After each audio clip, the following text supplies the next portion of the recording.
तो यहाँ पर हमारे पास 5611 से वार्नर थ्योरी पर बेस्ड एक और क्वेश्चन है, जिसमें बेसिकली हमें सेकेंडरी वैलेंसी ऑफ CO निकालनी है इस कॉम्प्लेक्स में। यहाँ पे 5 अमाइन ग्रुप है और एक NO2 ग्रुप है हमारे पास अवेलेबल।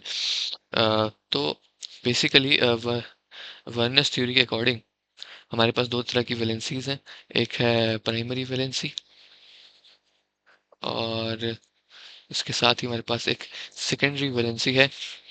और primary vacancy is nothing but basically oxidation state है। सिंपली अगर मैं बोलूँ तो सेंट्रल एटम यानी ये जो यहाँ पर CO है, इसकी ऑक्सीडेशन स्टेट को हम प्राइमरी वैलेंसी में काउंट कर लेते हैं। And secondary valency is nothing but coordination number of central metal atom. अब इसका कोऑर्डिनेशन नंबर क्या है?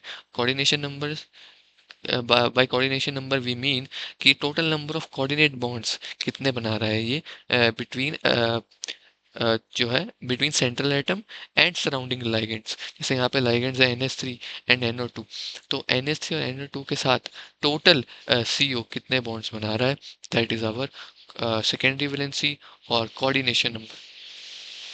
तो हमें जो चीज़ फाइंड करने के लिए कही गई है, दैट इज कोऑर्डिनेशन नंबर और आवर सेकेंडरी वैलेंसी।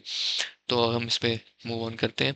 हमारे पास जो गिवन कंपाउंड है that is CO and we have basically uh, NH3 5 and NO2.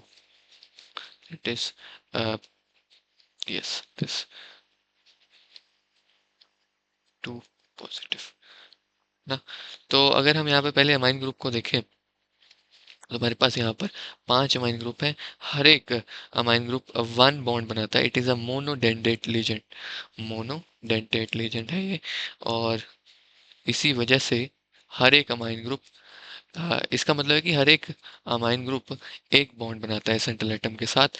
और इसी वजह से बॉन्ड्स जो हमारे पास टोटल अवेलेबल है from NH3, they are nothing but 5 into 1, because we have 5 amine groups and each forms 1 bond, तो टोटल हमारे पास बॉन्ड रहते हैं 5। वहीं अगर मैं नाइट्रो यानी NO2 नेगेटिव ग्रुप की बात करूं, रिमेंबर यहाँ पे इस पे एक नेगेटिव चार्ज है,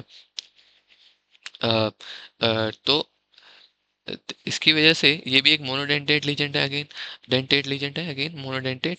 एंड इस वजह से ये 1 पेयर ऑफ इलेक्ट्रॉन डोनेट करता है और सिंगल कोऑर्डिनेट बॉन्ड बनाता है विद द सेंट्रल एटम। तो अगेन एक नंबर ऑफ जो बॉन्ड्स NO2 बनाएगा हमारे पास, दे विल बी 1 into 1 और 1, है ना, क्योंकि एक एटम है और हर एक एटम एक लाइगेंड है और हर एक लाइगेंड एक कोऑर्डिनेशन बॉन्ड बनाता है। तो टोटल हमारे पास 1 हो गए। एंड अगर हम इन दोनों को प्लस करें देन टोटल हमारे कोऑर्डिनेशन नंबर और रादर